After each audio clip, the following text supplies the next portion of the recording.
A Belarusian Emirati defense firm has just rolled out a bargain, long-range 1,000 kilometers cruise missile in the UAE, presenting it as a game-changing addition to the region's strike capabilities.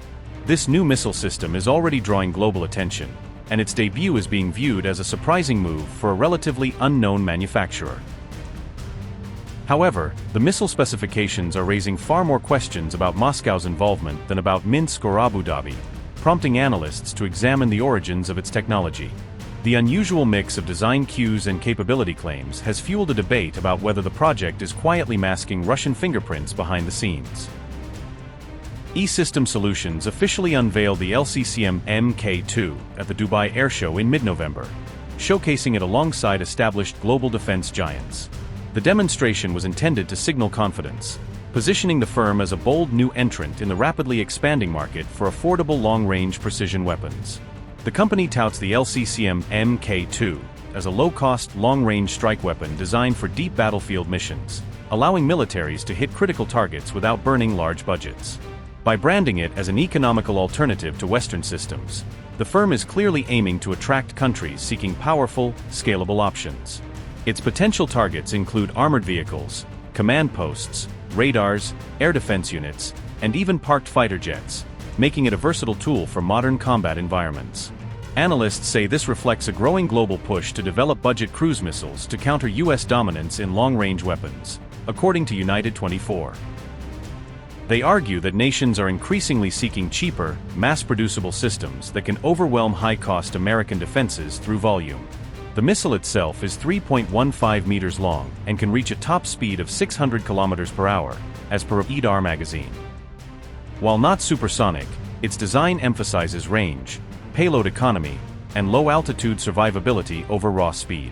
To better understand the LCCM MK2's capabilities, let's take a closer look at its specifications and features. It has a striking operational range of 500 to 1,000 kilometers, allowing it to reach deep into enemy territory and strike strategic targets without requiring forward-deployed launch platforms. Equipped with a 25 to 50 kilogram warhead, the LCCM MK2 can effectively destroy lightly armored vehicles, radar stations, and stationary targets, offering tactical flexibility for planners. The missile can achieve speeds up to 600 kilometers per hour, balancing velocity with fuel efficiency to maximize range while maintaining a low radar profile. Measuring 3.15 meters in length, it is compact enough for multiple launch options, yet large enough to carry a potent payload and advanced guidance systems. Its wingspan of 2.5 meters ensures aerodynamic stability for long-distance flight while maintaining precision targeting even at low altitudes. The missile can operate at altitudes of up to 11,500 meters, giving it the versatility to fly above most short-range air defenses while remaining below high-end detection systems. It supports multiple launch modes, including catapult, truck-mounted, containerized, and naval launches, allowing militaries to deploy it across various terrains and operational environments. Overall, the LCCM MK2 is designed as a low-cost, deep-strike weapon capable of reaching key enemy positions efficiently while keeping production and operational expenses low.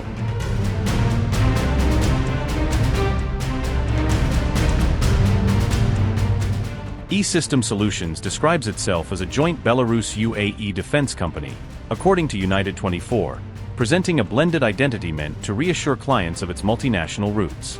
This dual branding allows the company to appear more globally integrated than typical Belarusian state-linked manufacturers. Pro-Kremlin media, however, portray it as a new outfit built by Belarusian and Emirati specialists working together, suggesting a deeper technical collaboration. The portrayal fuels speculation that the company may act as a geopolitical bridge for technologies not openly attributed to Russia. A Belarusian entity with the same name earlier showcased a BUKM-B2K air defense mock-up, raising eyebrows about whether this is the same organization operating under multiple guises. The appearance of identical branding across different defense exhibitions hints at a more intricate corporate structure.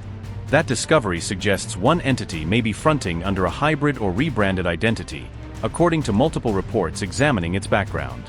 Such a strategy would allow the firm to operate discreetly while navigating sanctions or political sensitivities. Interestingly, E-System Solutions has extremely thin online traces with a tiny LinkedIn footprint, giving the impression of a company that prefers staying below the radar. This unusually low digital presence is rare for modern defense contractors, who typically showcase their achievements aggressively. According to United 24 Media, the company openly admitted to using Ukrainian war lessons in the missile's design, signaling that real battlefield data has shaped its engineering. This acknowledgement indicates the weapon was influenced by modern European conflict dynamics rather than generic theoretical modeling. That admission has raised suspicions that Russian experts may have helped shape the missile program, as several reports now claim. Given Moscow's heavy involvement in the Ukraine war, analysts believe shared know-how may have quietly seeped into the project.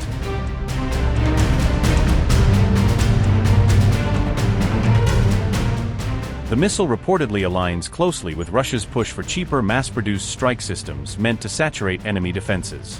Its budget-friendly profile resembles Moscow's ongoing attempts to replace expensive precision weapons with high-volume alternatives.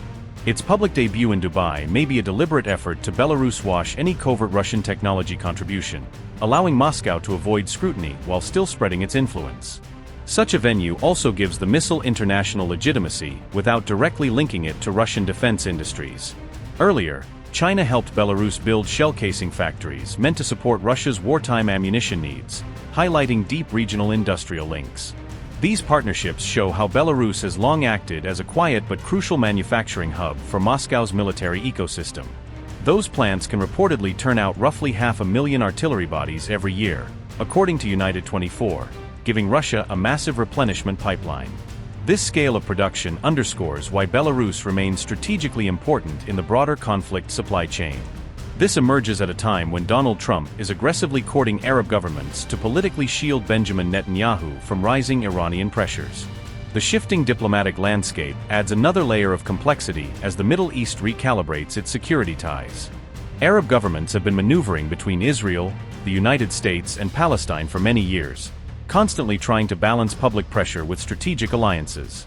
This delicate balancing act becomes even more intense as regional conflicts and global power struggles converge.